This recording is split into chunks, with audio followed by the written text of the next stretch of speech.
You know what the topic is. Sawyer, Hey, what's from? hey. Well, I'm a Christian. I just have a question about the Trinity. I don't know if you remember me from a few days I ago. think so. Yeah, I was the Lutheran. So there's Oh, yes.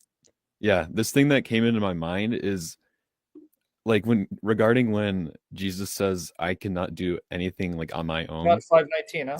Yeah. So when we're talking about independent and like dependency, are the three persons in the Trinity dependent or independent? Independent of what? You mean Like independent they of don't creation? need, so do they need each other to function, or would like They that did. go They're two against? separate gods, right? Oh yeah. So would that mean that they're dependent on each other or independent? Interdependent. So, Interdependent? yeah, well, obviously, because we don't believe they're three separate gods, three Hmm. separate beings, so that the two can have their own volition contrary to the Father's. If you actually read that chapter, Jesus actually confirms that. Okay.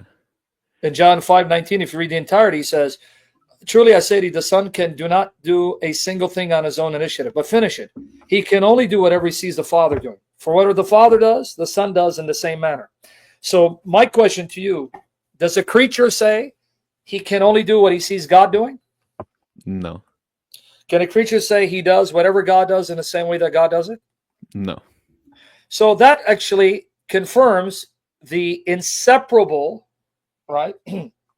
Immutable triune relations, meaning Father, Son, Holy Spirit are inseparable, can only act in perfect accord with one another, can never act apart from one another, because they're not three separate beings and three separate gods.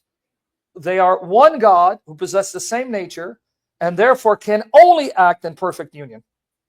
This is what the Trinity is because it's derived from what the Bible teaches, and that's what Jesus teaches. I'm waiting for the cat.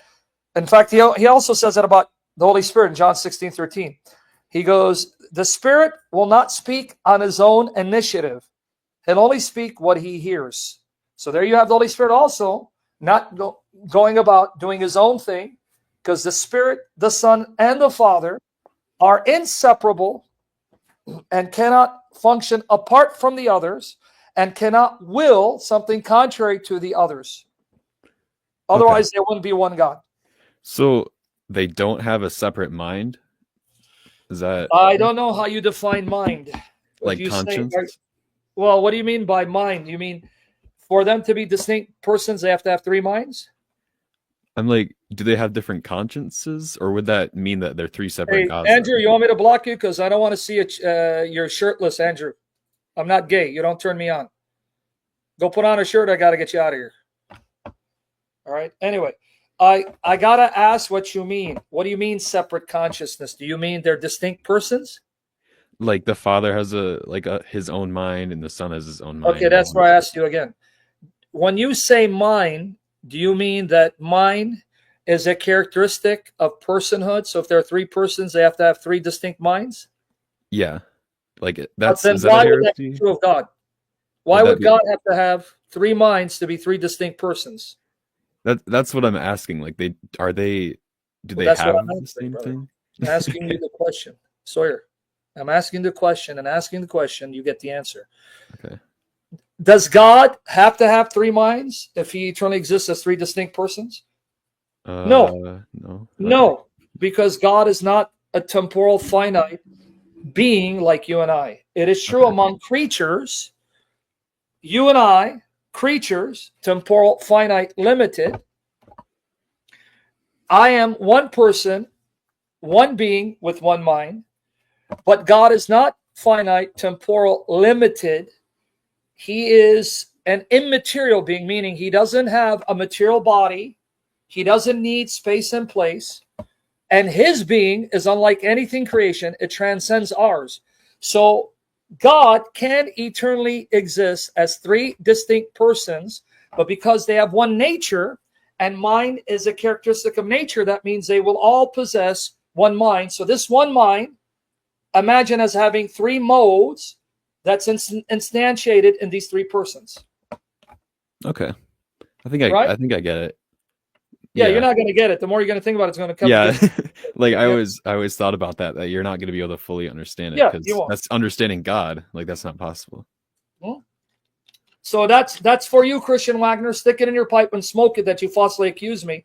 I try to ask people what they mean by consciousness, person, and mind. But anyway, you get that point? Yeah, I think well, obviously I'm not going to 100% understand it, but I guess just like in a way God, that I can kind of get it. Just like God doesn't have to be one person to be one being, one God. Therefore, God doesn't have to have three minds to eternally exist as three persons, right? I mean, you, being a human being, you are unipersonal because you're created. You're temporal, finite. And to be a human being is to be a singular person. But God is not a human being. He's not a material being. He's not limited, temporal, finite, like creation.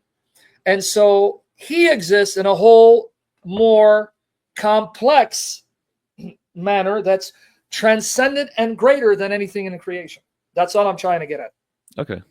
Yeah, that makes me understand it, I think, better. Because that was just on my mind, and I feel like I had to ask that question. And I couldn't really find anything on it that had given me like a direct answer. Yeah, you're going to get so many people who struggle with how to explain. There's one God who is uncreated, who's not temporal, limited, finite, who's not a material body. He doesn't have a body like angels do or humans do or stars. And yet this one God is not one person. And even when we use person, you understand what we don't mean, right? Mm-hmm. You understand when I call God a tri-personal being, or there are three persons, one God. By person, I'm just using it in the sense of that the Father has awareness. He's aware that he is the Father. He's aware others exist. The Father has cognizance, intellect, will, emotions. Not that he is a physical body. Because when you think person, you're thinking human person with a physical body. That's not how we're defining person in reference to Father, Son, and Spirit. Okay. Right? So when you say three persons, average individual thinks, three human persons with physical body. No. By the term person, because our language is limited, finite, imperfect to perfectly capture this infinite mind, this infinite God. So we have to use analogous language. So I use person to refer to the fact that in God there are three of those, what we call persons, but they're not human persons. So we have to be careful in our language. And at the end of the day, what really matters is not whether we can come up with a philosophical model that will help make sense of the Trinity, to show that the Trinity is a coherent belief, and the doctrine Trinity is not irrational, because no matter what model you bring up and come up with, you're going to have opponents putting holes in your model. This is why you have an analytic philosophy, all these different Trinitarian models being championed by different individuals, and then criticisms against these models by those who don't hold to it. Because we are finite creatures, limited, trying to best explain how this infinite God, who's not finite, temporal, nor does he have a material body, exists as three distinct persons without being three gods. So we're doing our best to try to make sense out of it, but no matter how hard we try to make sense out of it, we're still going to have holes in each models. So at the end of the day, what really matters is, does the Bible teach it? That's why I'm a Trinitarian. You get my point? Yeah, I get it. Okay, there you go. So did I help you? Yeah, that helped me. Thank you. All right, brother. Any other questions? You're good. I just got one thing to add. There's this Muslim trying to refute the Trinity that I saw live. I was just wondering if you're down to mention his name, I'm going to block you, right? Say that again?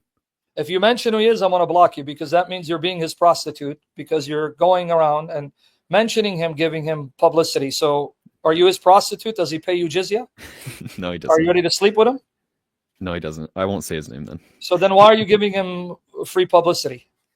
Because I saw his stream earlier. That's why. And why would you want to watch his stream when you're already weak in your faith? That's a good point. Yeah. You're right. So when are you going to start paying him jizya? I don't tolerate or appreciate Christians being naive and stupid, used of Satan, to go and give anti-Trinitarians publicity by mentioning them. Okay. Yeah, So you're right. I understand. Analysis, I love you, brother, but you were not born stupid, right? I don't think so. Did you become stupid throughout time? Could be, yeah. Okay, brother. Well, ask God to cure your stupidity. Don't I will. ever advertise for anti-Trinitarians. Okay. Thanks, Sam. And I don't care understand. what that Muslim said about you. You're okay in my book. Okay. Thank you. God bless I you. won't. I won't say it. All right. All right, no, I know. Orthodox Muslim prostitute, lesbianos. Okay, I know. Go pay jizya. Get ready to pay jizya. Stop. The guy is stupid. He's demonized. He's been destroyed. He's a joke. But again, obviously, he rocked your foundation. So why don't you just call him and say, I want to pay you jizya every month because you're my hero. Sorry, get out of here, man. Before I cuss you out, just get out of here. Okay. Thank you. Get lost. I'm gonna cuss you out.